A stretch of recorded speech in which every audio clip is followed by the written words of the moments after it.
Salut mes bébous des îles, c'est le dernier grand rendez-vous de la saison déjà. La saison est passée à une vitesse, c'est assez incroyable. Les groupes du Masters ont été tirés hier après-midi et ils sont plutôt équilibrés. Regardez ça, le groupe vert. Il y a Novak Djokovic, un petit jeune qui débute, je sais pas si vous connaissez, Sinner, Tsitsipas et Rune.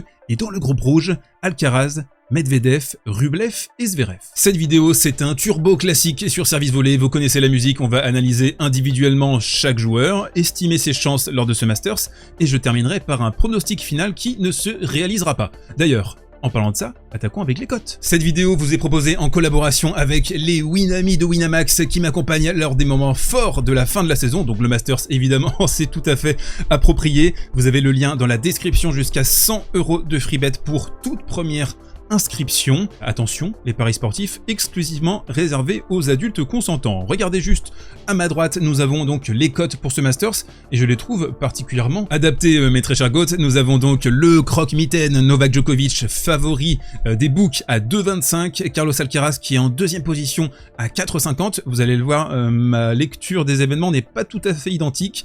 Yannick Sinner à 6, Daniil à 6,50. Ensuite, on a deux joueurs à 15, Rublev et Tsitsipas, et qui ferme la marche, nous avons Holger Rune et Alexander Zverev. Alors pour moi, je vous donne vraiment ma sensation, je pense que Medvedev il est un peu haut à 6,50.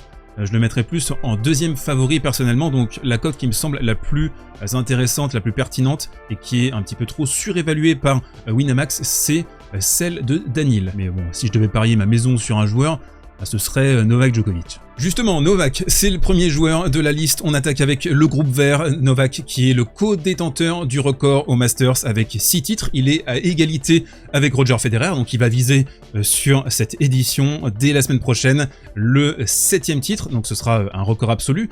Il y a eu d'ailleurs une petite déclaration fracassante sur ses envies de record. Il a dit « Ouais, moi, j'ai toujours visé les records, c'est pour ça que les gens ne m'aiment pas. J'ai pas fait comme certains qui ont prétendu ne pas s'intéresser aux records, mais qui ont agi d'une manière tout à fait différente. » Donc on appréciera le petit à Rafael Nadal. Pour revenir sur ce Masters et sur le cours, la raison principale pour laquelle Novak sera l'immense favori, c'est son expérience et sa gestion des matchs phénoménale, une identification et une exécution parfaite lors des points clés. On l'a encore vu la semaine dernière à Paris-Bercy, les fins de set à 5-4, à 6-5, dans les tie-breaks, il est absolument létal, il est paranormal vraiment dans sa manière à la fois de bétonner, de trouver son meilleur service et la qualité de retour aussi, on l'a vu face à Rublev, capable de mettre une immense pression sur les jeux de service. Et en fait, Novak, c'est le package complet.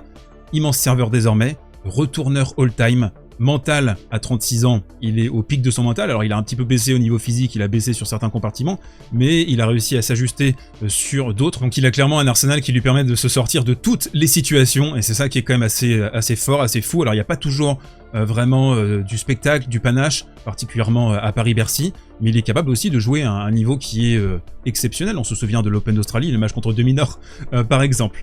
Donc il y a aussi cette idée de ne pas toujours devoir jouer à son meilleur niveau parce qu'il est capable de placer le curseur exactement où c'est nécessaire. D'ailleurs, entre nous, il a une marge par rapport au circuit qui est terrifiante, quoi.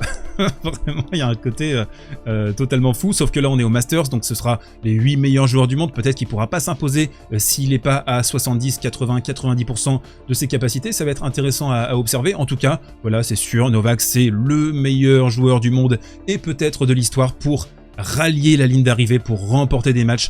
Tout dans son jeu, tout dans sa préparation, tout dans ses déclarations vise à l'excellence, vise à la performance. Il n'y a rien qui est laissé au hasard avec Novak. Au niveau des griefs, peut-être des choses un peu limitantes pour lui, c'est le format en 2-7 gagnants qui est un peu moins adapté à son emprise mentale. Ça va plus vite. Si tu lâches un set, un break par exemple, ça peut être plus difficile de revenir. Bon, on l'a vu en finale de Cincinnati, ça l'a pas empêché de remonter Carlos Alcaraz, et je trouve vraiment, pour terminer sur Novak, qu'il a passé un message à Paris, comme il avait passé un message à Cincinnati. En gros, les gars, je suis pas au top niveau, mais c'est quand même moi qui remporte les matchs, c'est moi qui remporte les tournois, c'est moi le meilleur joueur du monde. Deuxième homme fort de ce groupe vert, Yannick Sinner, Carotman, des progrès colossaux effectués ces dernières semaines. On a vu avec le titre à Pékin, le titre à Vienne qui ont marqué les esprits, des progrès notables aussi dans le QI tennis, dans la variation, dans la créativité.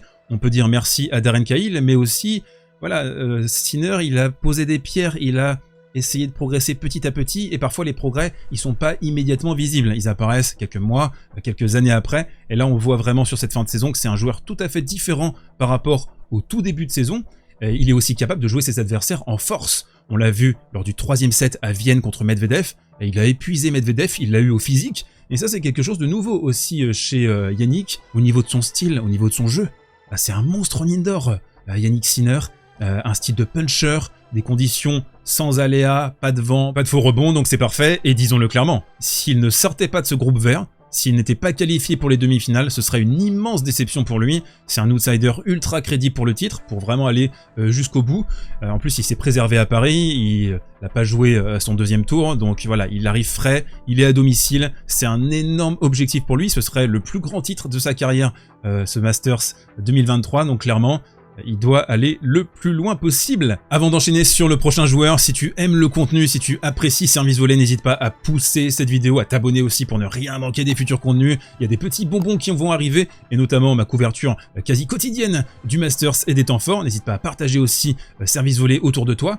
Et on transite avec Stefanos Tsitsipas. Alors clairement Steph, du mieux ces dernières semaines, il a retrouvé la passion, il a retrouvé l'intensité depuis que Papounet est revenu dans son box. Il y a vraiment eu 2 Stefanos cette saison, il y a eu le Stefanos du tout début de saison à l'Open d'Australie, un Tsitsipas un peu perdu, qui manquait d'envie, qui manquait de passion, qui manquait d'énergie sur le court, et malheureusement pour lui, il ne s'est pas gagné en jouant mal ce joueur. Il a toujours besoin d'être sur le fil du rasoir, sur le fil de l'intensité, et puis on a toujours cette faiblesse structurelle côté revers, même si c'était mieux encore une fois ces dernières semaines.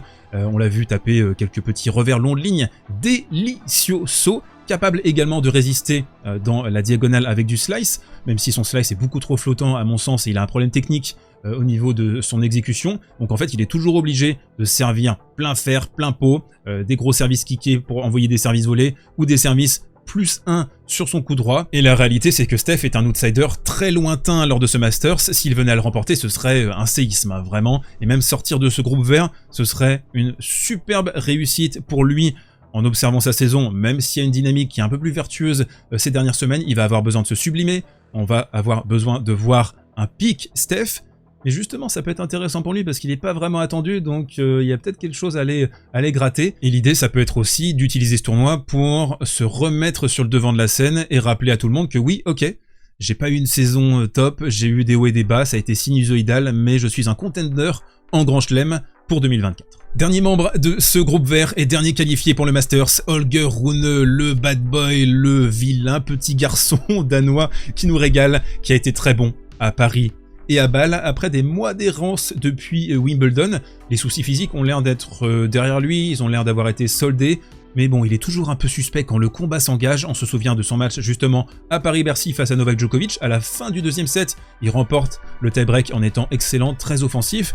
Mais derrière, bah voilà, il y a les crampes qui commencent à pointer le bout de leur nez. Et ça, c'est toujours un peu la menace pour Holger Rune. Il a du mal à enchaîner. Mais la nouvelle présence de Becker, qui d'ailleurs n'arrive pas à s'asseoir quand il regarde Holger Rune, je sais pas, c'est peut-être vous savez, le bracelet de sécurité au niveau des chevilles. Je sais pas.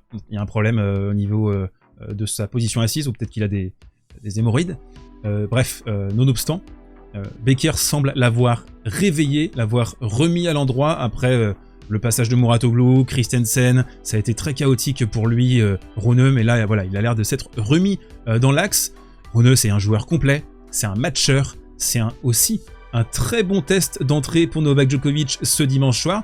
Et voilà, c'est sa première participation en tant que titulaire au Masters. Et sortir des poules serait déjà une très belle réussite. Enchaînons sur le groupe rouge et on commence avec Carlos Alcaraz, 2e favori selon les books, et pour moi, bah pas du tout.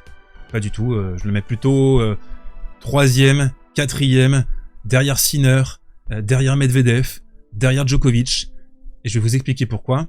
Alors c'est sa première participation au Masters, c'est une découverte pour lui, il était blessé la saison dernière même s'il avait été qualifié. Il a certainement perdu sa place de numéro 1 mondial à la fin de la saison à cause de semaines particulièrement chaotiques, mais aussi son élimination d'entrée à Paris-Bercy face à Safiullin. Novak ne doit gagner qu'un seul match au Masters pour valider sa place de numéro 1 mondial, donc a priori, à moins d'un séisme complet, Novak va finir cette saison 2023 numéro 1 mondial, et je trouve que c'est globalement mérité. Il y a un après Wimbledon qui est difficile, on en a déjà parlé sur la chaîne. Il y a eu aussi un point de rupture à Cincinnati avec une défaite globalement traumatisante. Il mène 1-7, un break, il doit mettre le couvercle, il n'arrive pas à le faire après un tournoi de Cincinnati laborieux. Mais depuis, on a perdu le Alcaraz solaire, pétillant, créatif, debout sur la table avec des amortis, avec de la variation. Non, là il s'entête dans la puissance, il veut essayer de battre ses adversaires en force, mais c'est pas du tout son jeu. À Carlitos, il a besoin de créer, il a besoin d'être disruptif.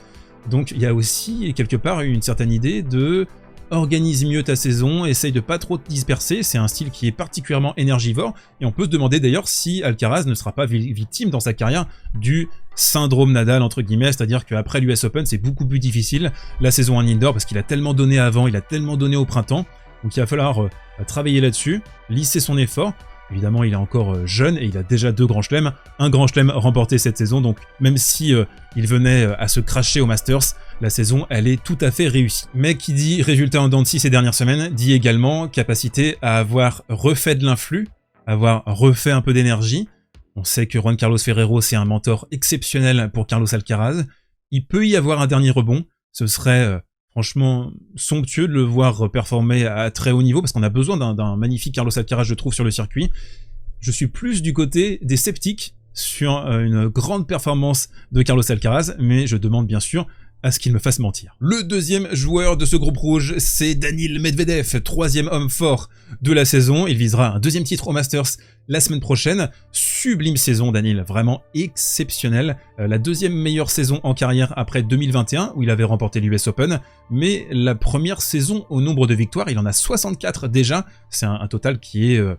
succulent, hein, qui est quand même assez phénoménal, et il a rebondi merveilleusement bien après sa défaite inaugurale à l'Open d'Australie face à Korda. Il s'est relancé justement en indoor à partir de février, et justement l'indoor c'est vraiment, je trouve, les conditions qui magnifient le jeu de Daniil, avec le dur extérieur également. Après, est-ce qu'il y a vraiment des différences désormais entre l'indoor et le dur extérieur? Je vous pose la question dans les commentaires, mais voilà, l'indoor c'est un cadre stable qui magnifie ses qualités. Il y a eu une défaite d'entrée face à Dimitrov à Paris-Bercy, donc ça a pu lui permettre de refaire de l'énergie aussi, lui, parce que il a eu quand même une énorme saison. Il est bon depuis février. Habituellement, Daniil, c'est plutôt un joueur de winning streak, de série. Il va être bon pendant 2-3 mois, et puis ensuite, il va avoir besoin d'un peu de temps pour se refaire la cerise. Mais là, il arrive au pic de sa maturité. Maturité, il faut le dire vite, hein, parce que Daniil, c'est toujours un peu chancelant au niveau de l'attitude, mais voilà, et il y a une saison qui a été éprouvante. On est, je trouve, un peu sur le fil là sur ce Masters. 3e joueur du groupe vert, mon Andrei Rublev, Ruru, ouais, progrès, quel progrès cette saison. 1er titre en Masters 1000 à Monte Carlo, un revers au niveau technique, un revers pris très tôt, longue ligne, quasiment demi-volée, que je trouve, voilà, je pense que c'est vraiment une qualité en indoor, ça va lui permettre de couper les trajectoires, d'aller encore plus vite et d'asphyxier ses adversaires. Son coup droit, de toute façon, on connaît, hein, c'est un des coups droits les plus tétanisants du circuit ATP. Toujours un peu les mêmes qualités et les mêmes faiblesses chez Rublev, même si je trouve qu'il y a des progrès qui ont été effectués sur la stabilité, la compacité mentale. Ça reste quand même un joueur fragile, ça reste un joueur émotif. Je pense que ça va le suivre sur l'ensemble de sa carrière. C'est un frein pour remporter les meilleurs titres. L'autre frein, c'est également sa limite au niveau technique et au niveau du QI tennistique, de la variété. On sent qu'il y a un plafond de verre. Et justement, là, ça peut être intéressant parce qu'il va être confronté aux meilleurs joueurs du monde. Il y a Medvedev, Zverev, Alcaraz dans ce groupe. Donc déjà, sortir de ce groupe rouge, bah, ce serait un super succès pour lui. Au niveau des bons points, Andrei vient de battre Zverev à Vienne. Et surtout, il a livré une performance colossale face à Novak Djokovic, tout en perdant. C'est toujours pareil de toute façon avec Novak. Tu joues ton meilleur tennis, tu perds. Mais il a été très bon. Et Novak a dit d'ailleurs, c'est peut-être la meilleure perf de Rublev sur toutes nos oppositions. Donc c'est encourageant, voilà. Par contre, déjà 81 matchs cette saison. Donc il y a un risque à vraiment de pétage de plomb. Si ça commence à se tendre les matchs, je sens qu'il va être un peu sur le fil du rasoir. Parce que est-ce qu'il a vraiment refait de l'influx nerveux?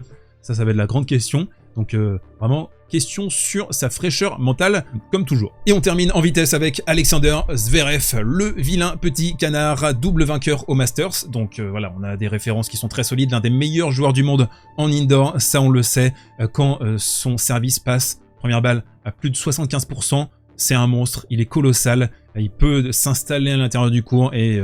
on sait qu'à Turin, c'est globalement rapide quand même si on a toujours ce souci avec les balles qui gonflent, qui sont très lentes, qui posent problème. Une saison de grande qualité pour le Z depuis Roland Garros. qui a agi comme un tournant, parce que ça lui a permis de protéger son classement. Il a pu repartir vraiment depuis Roland-Garros, et depuis mai, en fait, il a des résultats qui sont tout à fait intéressants, même si on sent qu'il y a une légère forme de déclassement chez lui. Il est passé derrière certains joueurs, les Sinner, les Rublev. Donc là, c'est peut-être l'occasion de remettre l'église au centre du village. Il a aussi un peu calé ces dernières semaines, et ça c'est plus préoccupant. Il a peut-être payé le prix de tous ses efforts consentis pour revenir de sa blessure à Roland-Garros en 2022, l'horrible blessure face à Rafa. Assez dur quand même de l'imaginer gagner, mais il y a un petit profil de poil à gratter pour Alexander Zverev. Donc le bilan de cette vidéo, mon favori de ce Masters ATP Finals 2023, c'est Novak Djokovic, vous l'avez compris, ultra favori selon moi. Ensuite, je placerai Daniil Medvedev en deuxième position et Jannik Sinner en troisième position. Alcaraz et les autres joueurs un peu plus loin derrière. Mais mon petit nez me dit que il devrait y avoir du drama sur ce Masters, parce que déjà il y a Novak Djokovic qui vise un grand titre, donc dans ces cas-là, il y a quasiment toujours du drama, de l'excitation, des petits trucs, des petites phrases lors de la compétition. J'ai du mal quand même à voir Novak faire un sans faute, je le vois bien lâcher un match en poule. Dites-moi ce que vous en pensez, donnez-moi votre pronostic pour ce Masters, et on se retrouve lundi pour le premier digest de l'ATP Finals 2023. Je vous embrasse, prenez soin de vous, et on continue la conversation dans les commentaires. Bisous.